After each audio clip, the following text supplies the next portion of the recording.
साथियों, इस वीडियो में हम लोग चर्चा करने वाले हैं रशिया के ऊपर, जिसने हाल ही में अनाउंस किया है कि वो अब न्यूक्लियर हथियारों के साथ युद्धाभ्यास करेगी। नाटो सैनिकों की यूक्रेन में तैनाती की आशंकाओं के बीच पुतिन का ये फैसला आया है। रूस के राष्ट्रपति व्लादिमीर पुतिन ने अपनी सेना को परमाणु हथियारों की ड्रिल करने का आदेश दिया है। इस युद्धाभ्यास में नेवी और यूक्रेनी सीमा के पास तैनात सैनिकों को भी शामिल करने को कहा गया है। पुतिन ने यह फैसला तब लिया जब नाटो और पश्चिमी देशों ने यूक्रेन की मदद के लिए सेना भेजने की बात कही थी। रूस के रक्षा मंत्रालय ने बताया कि युद्धाभ्यास के दौरान टैक्टिकल न्यूक्लियर वेपन की तैनाती पर फोकस किया जाएगा। हालांकि यह ड्रिल कब होगी, इसकी जानकारी अभी तक नहीं दी गई है। दरअसल फ्रांस के राष्ट्रपति इमैनुअल मैक्रों ने पिछले हफ्ते कहा था कि अगर यूक्रेन ने मदद मांगी तो वे अपने सैनिकों को वहां भेज सकते हैं। इससे ठीक एक दिन बाद ब्रिटेन के विदेश मंत्री डेविड कैमरून ने कहा था कि यूक्रेन अगर चाहे तो वह रूस पर हमला करने के लिए ब्रिटिश हथियारों का इस्तेमाल कर सकता है। रूस ने दोनों बयानों का विरोध किया था, लेकिन पुतिन ने करीब 2 महीने पहले एक इंटरव्यू के दौरान अमेरिका को परमाणु हमले की चेतावनी दी थी। पुतिन ने कहा था कि अगर अमेरिका अपने सैनिकों को यूक्रेन में भेजेगा तो इससे जंग और बढ़ सकती है। दरअसल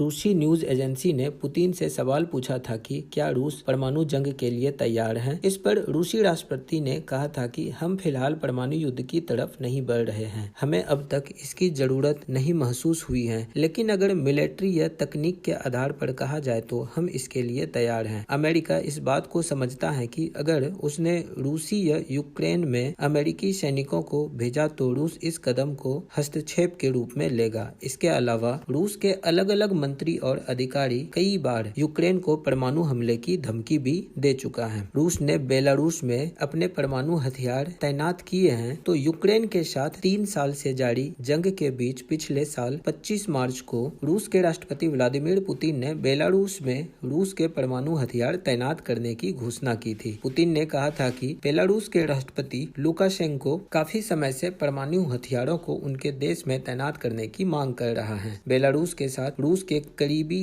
सैन्य संबंध हैं। पुतिन ने कहा था कि रूसी परमाणु हथियारों की बेलारूस में तैनाती का कारण ब्रिटेन का यूक्रेन को आर्म्स पियर्सिंग शेल मुहैया कराना बताया था, जिसमें यूरेनियम होता है। पुतिन का कहना था कि परमाणु हथियारों को बेलारूस में रखकर रूस वही कर रहा है जो अमेरिका ने कई दशकों से बेल्जियम, जर्मनी, इटली, नीदरलैंड्स और तुर्की में परमाणु हथियारों को रखकर किया था। 1990 के बाद यह पहला मौका था जब रूस ने किसी और देश में अपना परमाणु हथियार तैनात किए। वहीं अमेरिका ने Britain, Belgium, Germany, Italy, Netherlands, तुर्की जैसे कई यूरोपीय देशों में अपने परमाणु हथियार तैनात कर रखे हैं। 2021 में सुरक्षा प्रस्तावों को पेश करते हुए रूस ने अमेरिका से अपने परमाणु हथियार वापस ले जाने की बात कही थी। हालांकि यूएस और नाटो से इस प्रस्ताव को खारिज कर दिया था। अगर हम लोग टैक्टिकल न्यूक्लियर वेपन के बारे में बात करें तो ये छोटे एटम बम होते हैं जिसकी क्षमता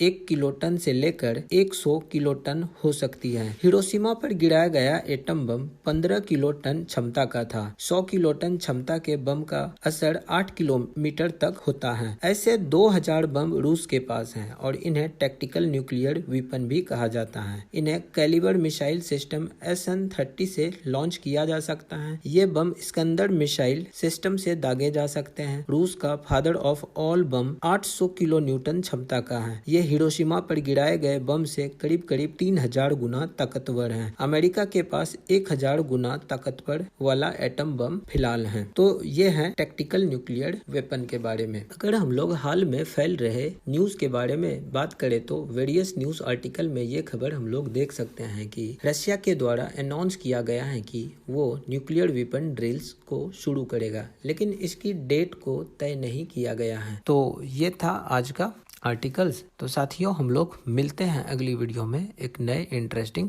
टॉपिक के साथ, और रशिया यूक्रेन को लेकर के कोई नया अपडेट आता है तो उसको लेकर के हम लोग किसी दूसरे वीडियो में चर्चा कर लेंगे। जब तक के लिए नमस्कार, जय हिंद।